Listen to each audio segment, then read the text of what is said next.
Good evening and welcome to Helo Malaysia, and it's great to have you with us on the program. We have a very combative and a very combustive session for you here today.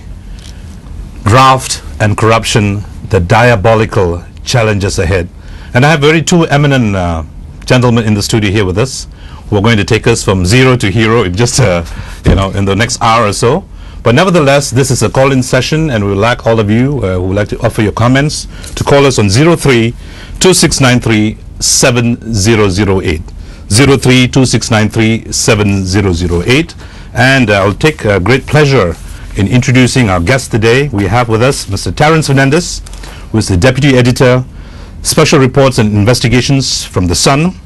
And Mr. Terence Fernandez has been with The Sun along with Mr. Citizen Nades, and he's known for exposing the misdeeds of the late Port Klang Assemblyman Dato' Zakaria Mat Duros. He was also instrumental in exposing the PKFZ scandal along with Citizen Nades, and he has also exposed a lot of misdeeds and the abuses of funds and procedures by politicians and administrators. It's quite a mouthful. He has also reached a wide following for his articles and his column Down to Earth, which appears on Tuesdays and Fridays in The Sun. His advice and counsel is often sought after by various bodies, including the Chief Secretary to the government, as evidenced by, on Monday, Tan Sri Muhammad Siddiq Hassan, who credited Terence and Nades for just not being critical of the government's plans or its government's procedures, but nevertheless they have also offered solutions. More of that, and both of them are award winning, but unfortunately we only have one of them in the studio with us today. We also have with us Tan Sri Robert Phang, who is known to be very vocal and forthright activist on corruption and malpractice. He has highlighted malpractices and corruption issues in Puspacom, in JPJ, the Ministry of Transport, right up to minister level, without fear or favor. So more of that, I'll be sharing a little bit of their background, but nevertheless, I would like to get the ball rolling and get your involvement as the audience here as well tonight on our topic for tonight: graft and corruption, the diabolical challenges ahead. Tan Sri, you being the eminent older of the both of you, I think we have two generations of you here on the program. Thank you, sir. Thank you, sir. Right, it's a real pleasure to have you on the program here with us. Thank you, sir. My privilege. We have spoken much about graft and corruption. What next? Well, first and foremost, I must say thank you very much for having invited Terence and I to come forward. We believe this graft and corruption, it's a real issue, more or less like happening in our country, where the Prime Minister say we are there to eradicate, we are there to make sure that zero tolerance of corruption. All the more, I think, people like us, we should also do whatever we can to do our best to participate or to invite people to participate in this struggle, in this battle. I think all of us should come forward. Terence, you have raised a lot of issues. Yes, I have. Very controversial figures. Yes. And a lot of your cases that you and Citizen Nades That's right. have exposed. The key word here, or the name of the game, is basically controversy, because it's very high-profile cases. Now, how do we nip all this corruption in the bud? Do you have a solution? I think you've also given some solutions to the Chief Secretary of the government whilst exposing the cases. Yes, we have. Out of respect, Tan Sri, you are the on the advisory panel of the MACC. Right. But I have to say this: our anti-corruption efforts are half-baked, half-hearted, insincere, and cosmetic at best. Okay? It's quite a mouthful. I can go on, but we only have an hour.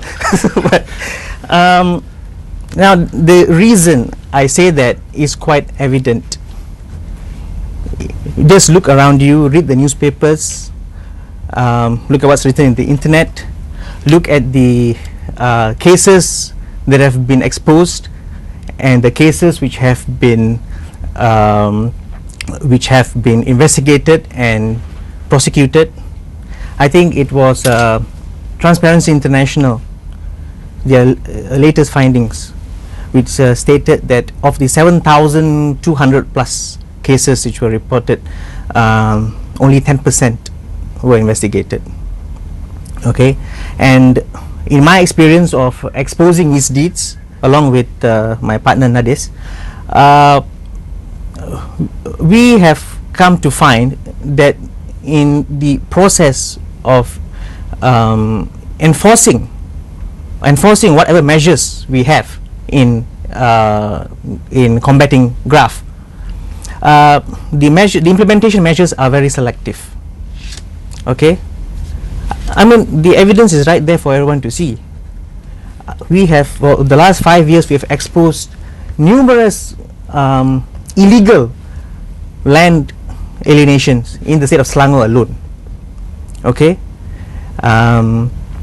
we have one story for which we got our latest award from in Hong Kong was for the Bandar Utama land theft. Land meant for school went to MIC. I'm going to say it, as long as we don't get too personal. I know. Nobody's getting personal, Edward. Yeah. I mean, these are facts. Yeah, okay. Reported facts. Right. Fine. Okay.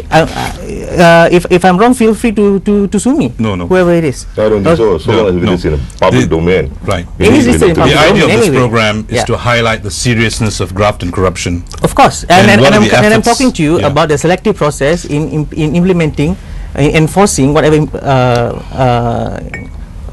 efforts that we have in combating graft. Okay, the Bandar Utama land theft went to several where land meant for public amenities went to several public political parties. It was acknowledged by the respective political parties. Okay, but reports were lodged. Did anything come out of it? No. The Selangor MB donates cows to poor Muslims, and MECC is on his case. Why? You know, this is the perception that the public have. You know, MECC is a great thing. Whatever that was put in the bill was is better than nothing. Sure. But how do you implement whatever that's the reforms in the MECC bill? You know, people say it's a case of old wine in new bottle. Sure. Right. Just to hold your thought there, you mentioned something about the corruption perception index. Sure. Now Malaysia ranks 50, or rather 56 out of 160 countries in the world, Okay. with a corruption index of 4.5 out of 10, with 10 being the highest. Sure. And last year we were placed 47 with the corruption yeah. perception index score of 5.1. So this is a very serious issue, Tan Sri. I know in your role, in your advisory capacity, you're out there to bring out the best, to ensure that without fear or favor, investigations are done. We would love to have the MECC Director General in our program, which I think will have him on board sometime. But this is the run-up to it. Yeah. How serious we are. We might as well tackle things at the start of the year. A lot of issues have been left. A lot of stones have been turned upside down. Some, a very silent velvet grill treatment. What are your views, Tan Sri? So